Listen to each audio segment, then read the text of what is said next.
Hey everybody, thanks for joining me. It's the Daily Moogle and welcome back to Eternal Eden. And I'm starting on the load screen because if you remember in the dungeon that we're working through now, the Efreet temple, you have to get those auras around you to activate the certain platforms and get around. Well, I noticed on the load screen here that those glows actually remain on Noah's sprite. So you can see, like, file 36 there, he's got the blue one, or whatever color that is, and then the green one here. So I just thought I would show that, because, I don't know, I thought it was kind of neat that that carries over to the, like, your save file for some reason, but anyway, file 37 is the one that we want to load, because that's where we left off. And everybody's already all healed up and ready to go, so we're just going to go ahead and march right onto the boss right away. And get this action underway. Ruby, hand over the orb. Never. The ruler of this temple came to me in a dream and promised great powers if I get my hand on this orb. Its strength is mine. I fear nothing.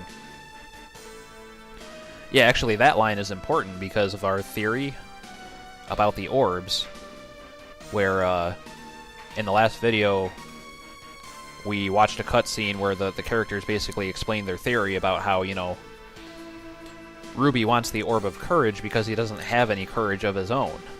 So it kind of like fills this gap that he has. Ah, Children of Eden. Who the heck are you? Let's say that you've already met relatives of mine. So this is Efreet, and apparently he's related to Efreet. I mean, whatever. But there he is. This is the boss. So he's got a fire whip and hooves and stuff. Anyway, he does have 30,000 HP, which does seem like a lot, but this guy goes down really, really fast. He's weak to ice, which makes sense because he's like a fire type of enemy. And remember that both Noah and Downey have weapons equipped that have, ice elemental attached to it. So there's that, and then Jean has ice too, and I'm going to actually get defense down on him with Fierro, just to further make it unfair for him. But yeah, I mean, he'll go down really fast, trust me. I mean, look at that damage, 7,500, that's ridiculous. Now, that is one thing I've noticed, too, when I was practicing this battle, is that I swear every single physical attack I did on this guy was a critical hit. And it's... yeah, like, watch, there's Downey, there's Noah, and it can't be a coincidence. Like, this enemy must be programmed to just be really susceptible to critical hits for them to be happening like that. And that's really the reason that he goes down so fast and he's so easy, is like, when Noah's attack is doing 7,500, it's only a matter of time, so... Anyway, that boss is really easy. He's probably, like, the easiest one so far, to be honest. That only took, like, 40 seconds, maybe, for that battle? Is this really how fate wanted things? Defeated by my own son. What? Before dying of an illness, your mother fled and carried you into the world of light. You were just a newborn baby. What are you talking about? It's nonsense. She's the one that has chosen your name. Fierro, it means courage. Well, that's ironic, huh? You deserve this name more than me. So is his name also Fierro, then? And then the Fierro in our party is like Fierro Jr. or something? Anyway, she never wanted you to be a part of this shadowy world. She thought a coward like me couldn't protect a boy like you. Wow. When I finally found this gate and traveled to the other side, you were already a strong boy. Seeing the happiness in your face with your new family filled my heart with rage. Is my nemesis really my father?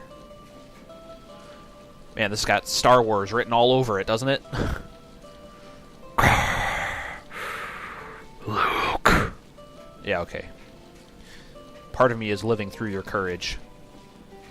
Now I can rest in peace. Farewell, my son. Wow. There goes him and the orb. Together. At last we met, and I've taken your life. He died as a proud father, Fiero. I could see his smile through the entire fight. Through the entire fight? He's smiling while we're, like, kicking the shit out of him? The orb was destroyed with Ruby. There's nothing we can do for now. Let's return to the world of light. Yeah, so we failed again. Uh-oh. How is Efreet still alive? Didn't we, like, kill him, too? That's technically who we were fighting. Excuse me. Now that only one orb is remaining, what exactly are you planning to do? We won't give up. We'll protect the last one with our lives. I doubt very much you'll be able to handle your next adversary. Well, we handled you pretty easily. Even if he's tougher than you, I mean, we kicked your ass completely. So I think by the time we get to the next boss, we'll be more than ready. Noah, why don't you tell them about your dark secret? Noah has a dark secret? I'm pretty sure they'd be interested to know about your hidden powers. Yeah, seriously, what are you talking about? Noah has some hidden powers? What does that mean?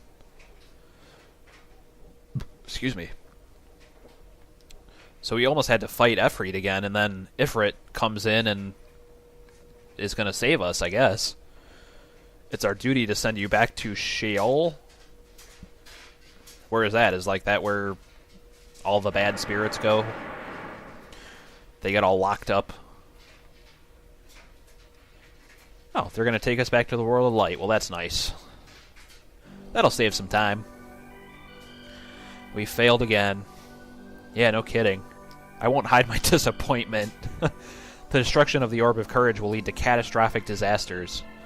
The people in the desert will begin to gradually lose courage. They'll no longer be able to find the will to fight until monsters completely destroy the village. Wow, well thanks for, like, the pep talk there and making us feel better. So yeah, we just gotta go and try to protect the last orb? I think this is the last one, right? Since they're the Orbs of Trinity, I'm assuming there's 3 of them altogether, I guess. They still have faith in us. Alright, well that's good. So yeah, at this point we get a new ability, actually. And it's the Sub-Zero ability. And it's basically what I'll call like a passive ability. It's not something that you use or actuate. It's not like a skill. It's just something that you technically need to have to be able to explore the Antarctic area that we're going to be going to next. So it's just one of those things that you need to technically advance in the game, but you know, you just sort of automatically get it, so. Yeah, so have you guys noticed any changes already? I won't lie, my troops are already losing confidence in themselves. I myself feel insecure as well. I've been shaking for unknown reasons. I feel terrified too. Are you sure that's from the orb, or maybe you guys just have, like, personal issues? I don't know. So, yeah, we're off to find the last orb then. I guess we're all done here.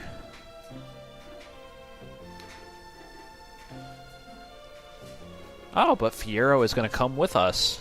So we get to keep Fiero as a 4th party member. So that's good.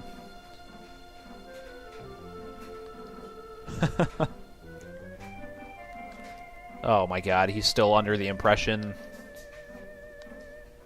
that... Well, sooner or later he'll figure it out, I guess. Ciao, everyone. Alright, so yeah, we can talk to these guys up here. Jira just says be careful. And the chief, or whoever this guy is, just says good luck. These guys say the exact same dialogue that they have, you know, like when we first arrived here, so no need to talk to them again. But, so at this point, I definitely want to do one thing before I forget, and that is to visit the blacksmith, which is right over here in this building. And that's because, if you remember, we've been collecting a lot of Bravestone. We actually have 10 pieces right now, which, by looking at the sign, you might think is enough to get us to level 3 already. But unfortunately, that's not the case, because the items do get consumed when you upgrade the weapon. So once we upgrade to level 2, we'll have to collect 5 more than what we have right now to be able to get to level 3, so... but yeah, let's go ahead and, before we upgrade, if you look at Fiero's attack power, it is at 197.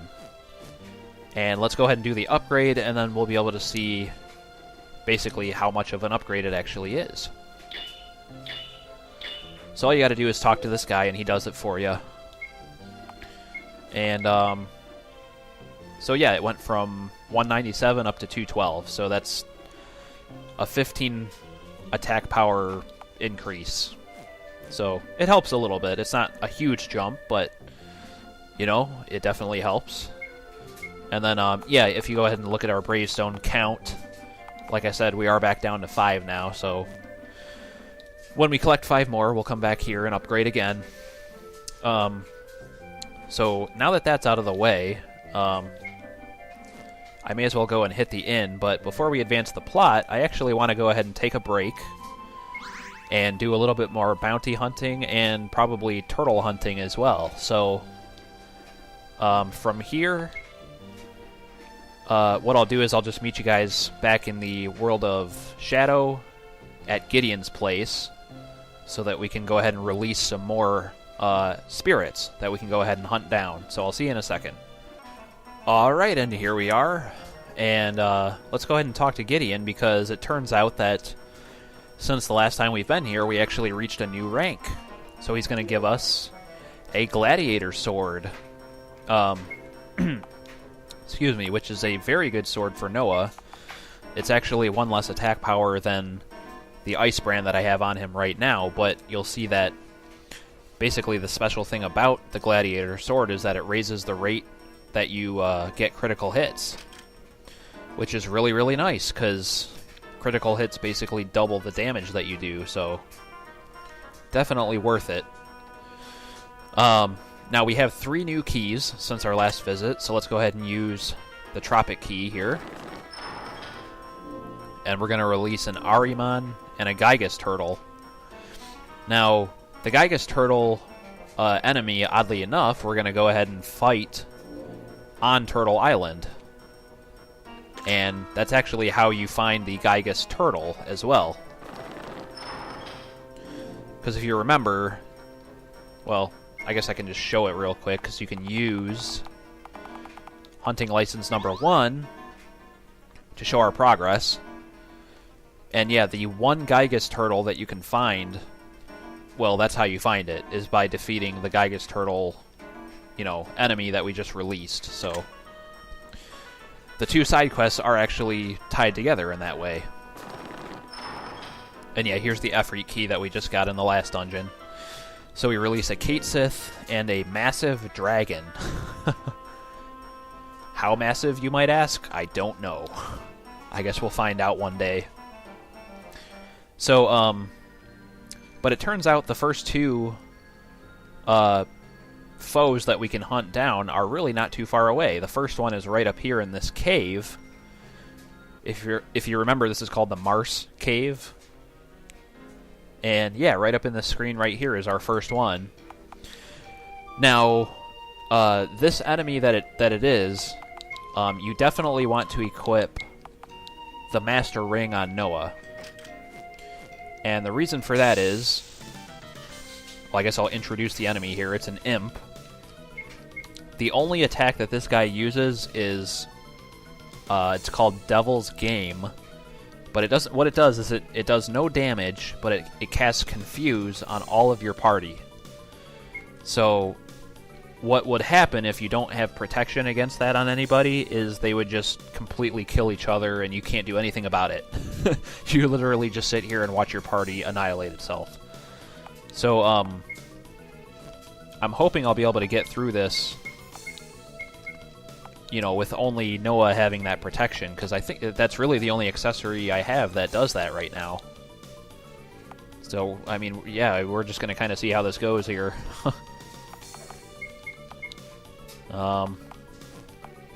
Yeah, I mean, whatever, we'll just... Hopefully we can kill him before we kill ourselves, basically. Oh, yeah. Yeah, we should be okay. Noah did quite a bit of damage there. Yeah, but there it is. Yeah, occasionally you'll get lucky, like, the confusion status doesn't always work. Like, you can see Gene just got lucky there, but that doesn't always happen, so... Alright, there we go, we got him. All worried for nothing. And we found a fork. That's actually appropriate, because, as you could see, he had a fork with him. So let's see, where is that? Apparently I skipped it. Where? There it is. Oh, it's just loot, huh? It's not a weapon we can use? Like, Quina, or Kina, however you say it, from Final Fantasy IX. Her. He, she, whatever.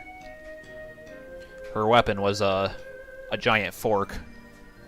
So, now the second enemy that we can bounty hunt, if you remember this room, this bed in the middle of nowhere that we've been to before. Yeah, look at that. So yeah, if you remember, your HP and MP gradually recover just from being in this area, but when we were here the last time, I mentioned that we would be coming back here for something, and lo and behold, this is what it is. So,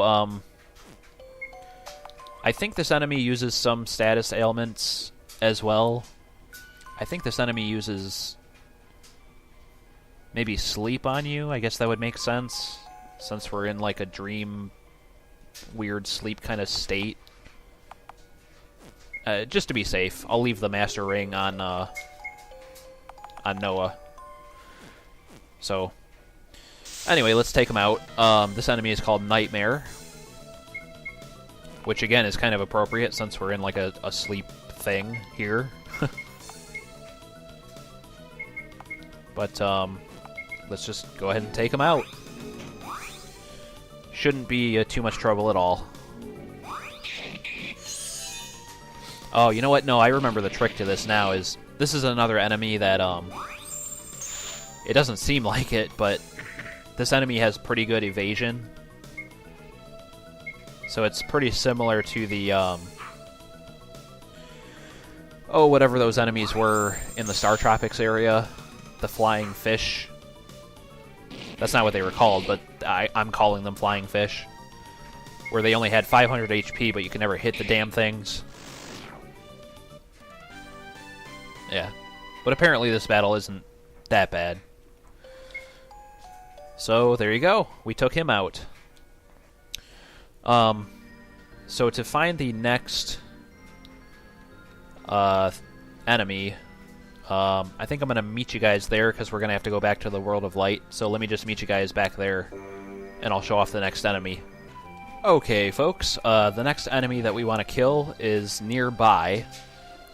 And it's kind of hard to figure this out, but the little area where you first see Fiero, where you first meet him, happened right here in between these mountains, but to get back to that area, you actually have to face to the left, and then just push, like, the action button. And that's how you actually get back to this area. And there's our guy right there. We're basically ready. Let me just, I don't know, I'll throw a tonic on Gene there, I guess. Just for good measure. But this enemy is the Ninetail, which we just released in this video. 15,000 HP. This guy's not too bad, except, he does have some pretty strong fire attacks. So, I did leave the accessories on everybody for fire protection. since we were using them in the last dungeon anyway. I just, you know, didn't bother changing anyone's accessories. Because, yeah, you can see how much damage that does. Even with the protection, it's pretty bad. But outside of that, there's really nothing special about this guy. Let's use Cure Omni, may as well. So, not a big deal. Yeah, Flame Tail, alright. Let me kill you now. And that's that. That's all she wrote. Alright, so let me go ahead and jump over to Turtle Island now. And we'll go ahead and hunt down the Gigas turtle and kind of just pick up any other turtles that we find along the way. Alright guys, here we are, back at our old stomping grounds. And, first of all, if we go to the left, yeah, there's pots we can break, because remember, since our last visit, we didn't have the pot breaking ability, but now we do. And I don't know how long I want to, like, stand around and wait for turtles to show up. I might just collect them when it's convenient for me in this video. Because there's gonna be like one here. I think there's a moon turtle that shows up here, and then there's a couple grass turtles that show up here. But you know, the moon turtle's not there because it's not nighttime, and then these ones aren't here because it's raining. So it's just like, you know, I don't know. I just don't feel like waiting around forever right now. So maybe what I'll do is I'll just run around to where you can encounter the Gigas turtle and show off that battle, and then that'll be it for this video. Sounds like a plan, huh? So it takes a little while to get there, but I figure I should show you, like, you know, exactly how to get there and all that. It is an area that we couldn't get to before, though, so you kind of have to wait until now, you know, at this point in the main plot to be able to even encounter this enemy. So you do want to swim up here, and then instead of going to the right, which is where we went before, now we can go to the left because we can break that pot and head up here, and then here to the right. Here it is finally. So yeah, this is called Terragnima Spot, I guess. That's what the sign says. And then this enemy here is the Gigas turtle. So, alright.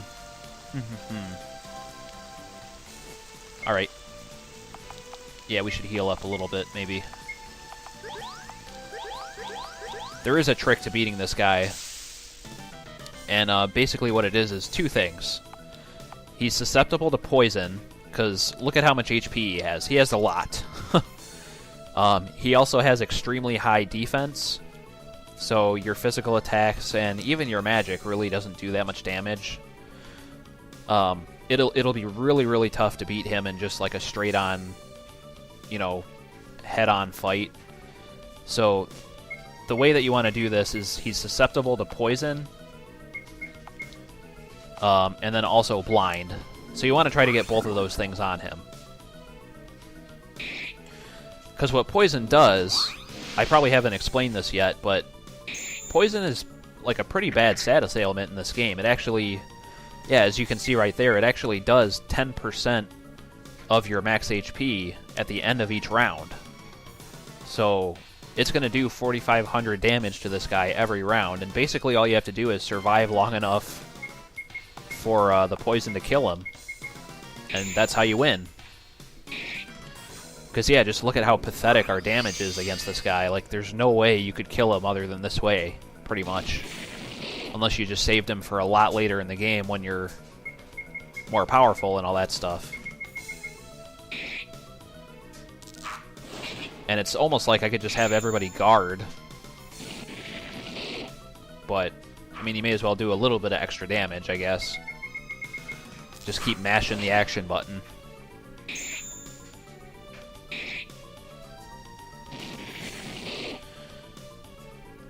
Yeah. Sometimes he has turns like that where he doesn't even do anything, so it's like, whatever. That's fine with me.